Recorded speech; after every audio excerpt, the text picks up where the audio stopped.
আমরা আছি এখন আছি সারা দিনটা। হ্যাঁ ঘন্টাখানিক পর আসুন আসুন, ঠিক আছে।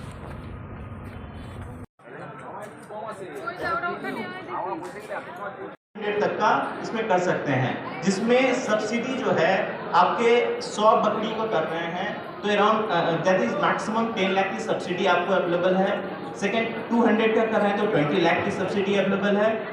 300 30 लाख, 400 40 लाख एंड 500 का अगर आप ब्रीडिंग फार्म सीप या बकरी और भैन का आप ब्रीडिंग फार्म स्टार्ट कर रहे हैं तो इसमें आपको मैक्सिमम 50 लाख की सब्सिडी उपलब्ध है सरकार की तरफ से।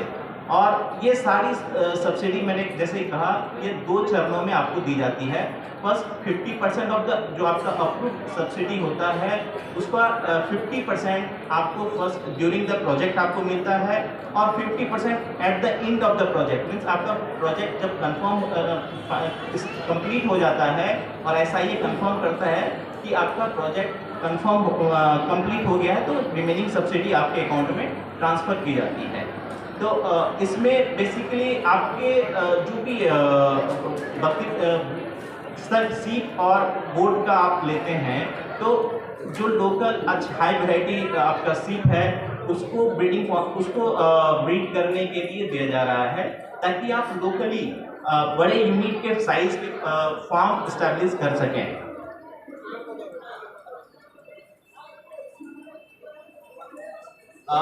सीप या बकरी पालन से अपना एक डीपीआर बना लेंगे। जो भी प्रपोजल आपको करना है, डिटेल प्रोजेक्ट रिपोर्ट शुरू करते हैं आप उस प्रोजेक्ट का जिसमें आप इंटरेस्टेड हैं, जो आप करना चाह रहे हैं तो आप उसका एक डीपीआर डिटेल प्रोजेक्ट रिपोर्ट बना लें। और आपको एक 2 चीज़ें यहाँ पे ध्यान देने की बातें हैं।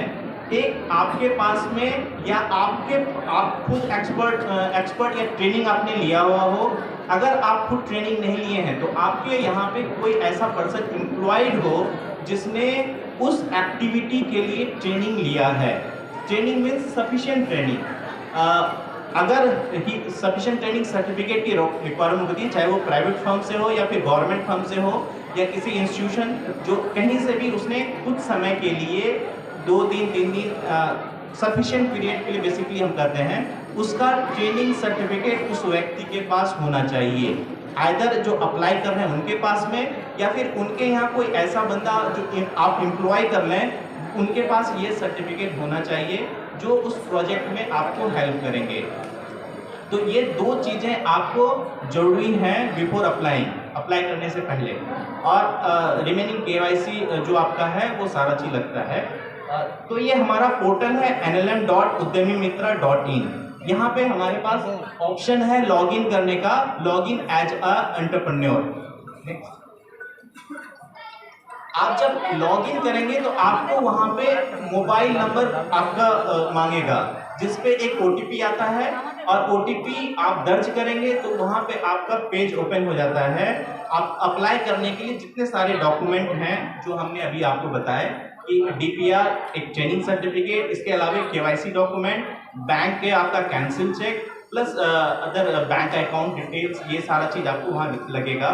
कुछ वहाँ आपको फोटो लगेंगे। और तीसरा एक और इम्पॉर्टेंट चीज़ है आपको ज़मीन की व्यवस्था कहाँ आप करेंगे उसका डिटेल आपको देना पड़ेगा। ये एक बहुत इम्पॉर्टेंट चीज़ है कि लैंड आप जहाँ पे इस प्रोजेक्ट को इस्टेब्लिश करना चाह रहे हैं क्या वो आपका है या आपने लीज पे लिया है या रेंट पे लिया है।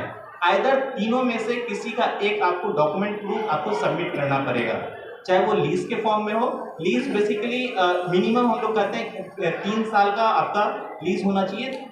अगर स्टैंडर्ड वे में जाए तो 5 to 10 ईयर्स का इट्स गुड फॉर किसान भाइयों के लिए अगर कहीं पे लीज या रेंट पे लेते हैं। तो आपको अपना लैंड का जो है या फिर लीज पे या रेंट पे इसका डॉक्यूमेंट प्रूफ आपको सबमिट करना पड़ेगा। तो ये डॉक्यूमेंट के साथ में अगर आपके पास रेडी है आप यहाँ पे ऑनलाइन जब ये पेज खुलता है लॉगिन करने के बाद आप यहाँ पे सारे डॉक्यूमेंट को अपलोड कर लें। आपको विदिन 15 to 20 मिनट्स में आप सारे डॉक्यूमेंट अपलोड कर सकते हैं।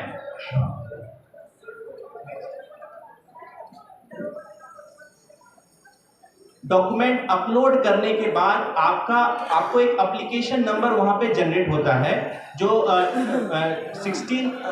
12 to 16 डिजिट का होता है, जिसको आप नोट करके रख लीजिए, क्योंकि इन फ्यूचर रेफरेंस एप्लीकेशन जो नंबर आपसे पूछा जाता है कि आपका स्टेज क्या है, तो आप बेसिकली उस एप्लीकेशन नंबर को आप कोड करेंगे तो आपका डिटेल, सारा डिटेल जो है आपको अवेलेबल रहेगा आपके साइट पे।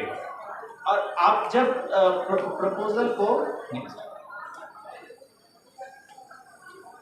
प्रपोजल को सबमिट करते हैं तो डिफरेंट किस किस स्टेज में यह जाकर के फाइनली अप्रूव होता है और सब्सिडी मिलती है।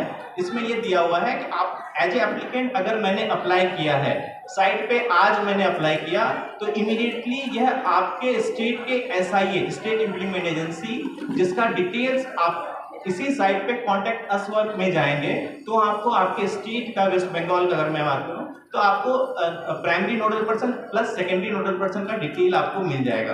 तो आप उनसे भी कांटेक्ट कर सकते हैं अगर कहीं डिले, ज़्यादा लॉन्ग डिले होता है तो आपके एप्लीकेशन सबमिट के बाद यह आपके स्टेट में स्टेट इम्प्लीमेंटिंग एजेंसी के पास जाता है। स्टेट इम्प्लीमेंट एजेंसी आपके प्रपोजल को, आपके डॉक्यूमेंट्स को वो स्क्रूटनाइज करता है। बेसिकली स्क्रूटनाइजेशन का पार्ट होता है कि ये सारे document plus DPR, detail project report, क्या वो नेशनल लाइव स्टॉक मिशन का जो स्कीम गाइडलाइंस है उसके अनुरूप है या नहीं है। अगर वह अनुरूप है, ओके है, तो वह वहां से इन प्रिंसिपल अप्रूवल करता है। साइट पे ही सारा काम होता है। इन प्रिंसिपल अप्रूवल होने के बाद यह आपके बैंक के पास चला जाता है, जहां से आपको लोन लेना होगा। आपने उसका प्रेफर्ड बैंक का डिटेल, आपने जब अप्लाई किया था उसमें उसकी डिटेल मांगी जाती है, तो आपके बैंक के पास वह डायरेक्टली चला जाता है। बैंक को हमने यूजर लॉगिन क्रेडेंशियल ऑलरेडी उसके हेड ऑफिस में दिया हुआ है, वो अपने यहाँ से कॉन्टेक्ट करके ले लेते हैं। तो वह जब अपने यहाँ पे पोर्टल पे लॉगिन करेगा तो बैंक वहाँ पे क्या करेगा, आपके प्रपोजल का जो सैंक्शन है, जो आपका लोन का अमाउंट आपने वहाँ से रिक्वेस्ट किया है, उसका सैंक्शन लेटर उस पर अपलोड करता है। यहाँ पे सैंक्शन लेटर का मैं क्लेरिफाई कर देता हूँ। बहुत सारे बैंक इन प्रिंसिपल अप्रूवल देते हैं, इन प्रिंसिपल सेक्शन अप्रूवल देते हैं, या जस्ट एक इंफॉर्मेशन या इंटरनल कम्युनिकेशन वो शेयर करते हैं। तो यहाँ पर हमारा मैं कब